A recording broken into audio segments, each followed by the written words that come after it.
He was a doomed monster. His kingdom was a palatial tank, bubbling with oxygen-rich, crystal-clear water, and lined with tasteful marble blocks, miniature faux classical columns, and cute, swaying fronds. Over the years of his captivity, fed assiduously by his captors, he had grown into an enormous armoured leviathan, ready to attack and annihilate any intruder or object unlucky enough to enter his domain. He was a media megastar, Rocky, the last lobster in the universe. The world had thrilled to the epic story of lobsters, and how in the early days of the century the cadmium and mercury levels in the sea had killed off all the wild lobsters. Archived footage of these mouth-watering delicacies fighting and disporting themselves in the sea was relayed over and over again, together with images of people cooking, dismembering and eating this gourmet's delight. Of course, with food, the central obsession of mid-century mankind, lobsters were bred and reared in the clean water of industrial tanks, long after the last wild lobster had been found floating in the sea scum. But these domestic lobsters didn't breed well. They seemed lethargic, lacking in aggression, flabby of flesh, pale imitations of their mysterious ancestors. Worse, they were uneconomic. Save the Lobster logos on trendy clothes became just a memory. It was only when lobsters became extremely rare that the international media rediscovered them. By then, there were only 2 lobster breeders left in the world, and one of them wouldn't sell his pets to be consumed by the media gourmets and mega-rich who now clamoured for this prestigious flesh.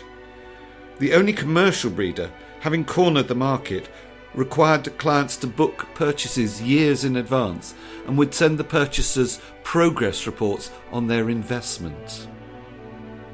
Eventually, the inevitable happened. The one commercial lobster breeder had his entire stock wiped out, poisoned by a mistake in the water supply, which involved a large quantity of cobalt. Some blamed organised crime, hinting that the breeder had failed to pay his protection money. The tragedy seemed complete when the other breeder, who had turned quite mad due to the pressure exerted by constant bids from people wanting to eat his pets, released his entire stock into the sea. Inevitably, they died within hours. All except Rocky. He had been scooped out of the water by a beachcomber who managed to save the lucky lobster's life by placing him in a bucket and getting him to a local fish farm in time. It was a tale tailor-made for the media. Rocky, the last of his species, romantically plucked from the toxic waves by a penniless beachcomber who had acquired an agent and sold his exclusive story to anyone who'd pay. Rocky was installed in his magnificent tank, where he sported for the world's cameras. The bidding began. The beachcomber's agent was smart and warded off all efforts of the world's scientists to get hold of Rocky. Their earnest arguments about the good of mankind weren't backed by enough money. He did allow a scientific media stunt. Some unfertilised lobster eggs, frozen decades before, were introduced into Rocky's tank in the hopes that Rocky would stir his loins and get the species going again. In the full glare of 100 cameras recording it from every angle, Rocky disgraced himself by eating the eggs. The agent wasn't upset. The stunt grossed colossal fees, and it confirmed Rocky's status as the last lobster the world would ever see. The bidding could resume. Rocky could obviously live for a good many years. It was estimated that George, the 20-pound lobster, who'd been caught off Canada way back in 2009, had been 140 years old at the time. But the beachcomber and his agent wanted to realise their investment more speedily. They reasoned that the world's media might tire of Rocky quite quickly, as they had done with virtually every celebrity before. And dead celebrities are always worth more money than live ones, especially if they're edible. So as Rocky grew to monstrous proportions in his tank, the bidding war heated up. For the media, the bidding quickly became the focus of the story. They always enjoyed most the stories that they themselves had created out of nothing. The world population gasped with incredulity every time another million was added to Rocky's price. For the corporations and the insanely wealthy, it became a matter of corporate or personal virility for the world to witness that they had topped the previous absurd bid. For the publicity-seeking nouveau riche, it was a cheap way of gaining the world's attention, since they knew that someone even more crazed than them would top their bid as the months and years ticked by. But it had to end sometime. All stories need a climax. Amid mounting world hysteria, the agent named his day. On Christmas Day, AD 2061, Rocky would be cooked and served to the highest bidder. The final flurry of bidding was a trifle anticlimactic, as the bidders began to dread that they might actually win and be obliged to pay the ludicrous price.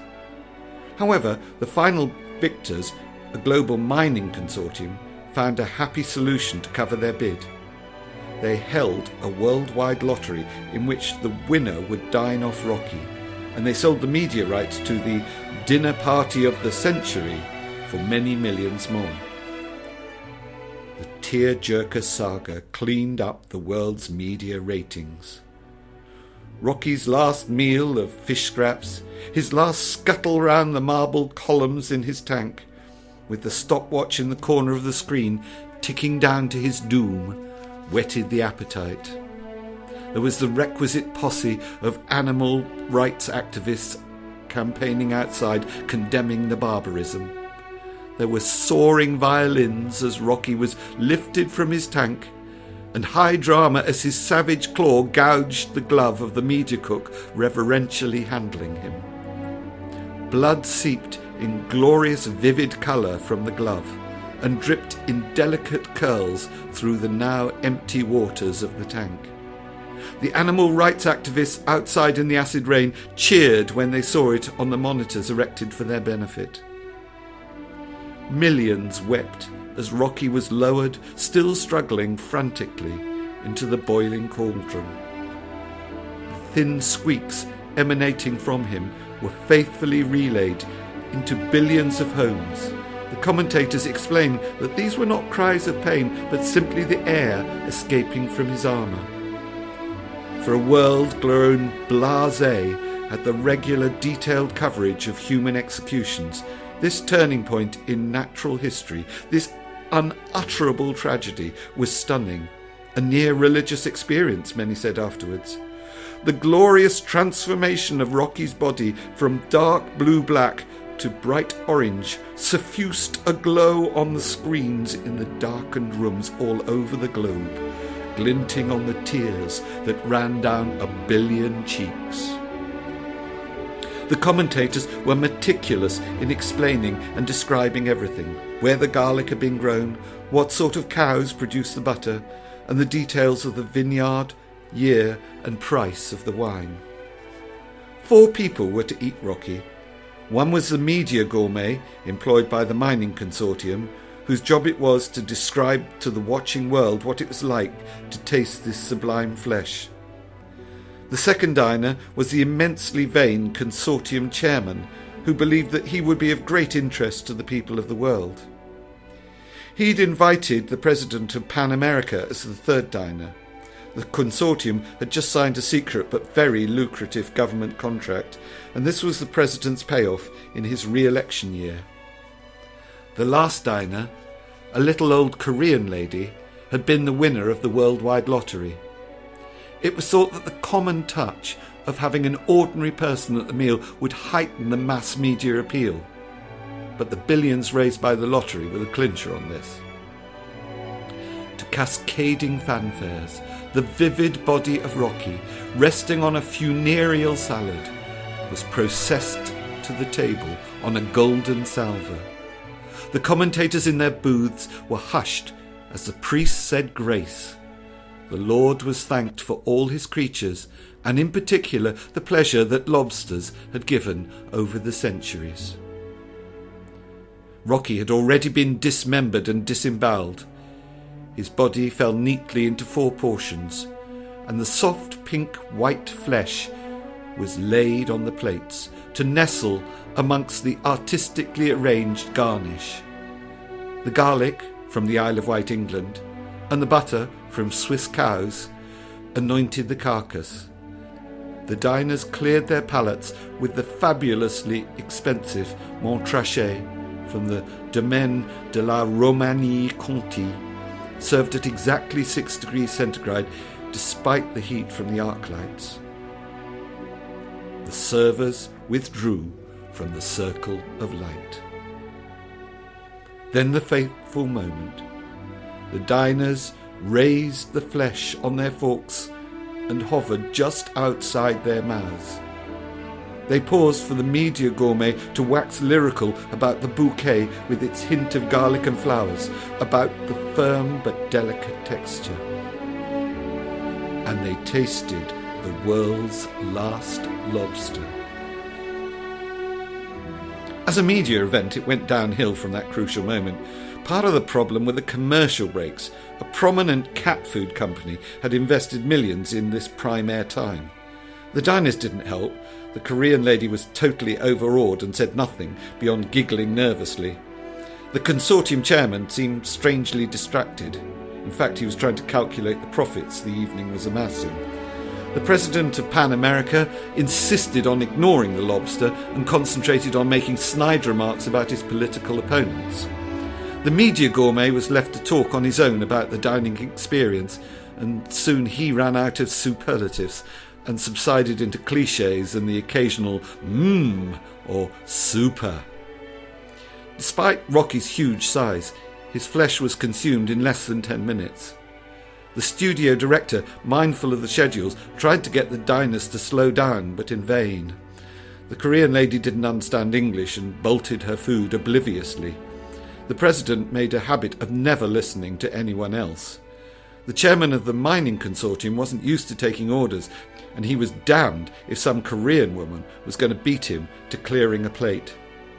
The media gourmet decided to have a hissy fit because they'd gone to a commercial in the middle of his best florid sentence. All too soon, the diners had moved on to the dessert, a puree of the endangered loganberry, served with brandy and cream. Rocky's armour was already on its way to a display case in an Aqua World theme park. But Rocky's demise was not to be the end of his fame. Within a few hours of the banquet, all 4 of the diners were writhing in agony, the victims of food poisoning. The Loganberrys got the initial blame from the desperate PR company handling the disaster. But after all the diners had died, the autopsy found mercury and cadmium to be the poisoning agents. It was clear that Rocky had been the culprit.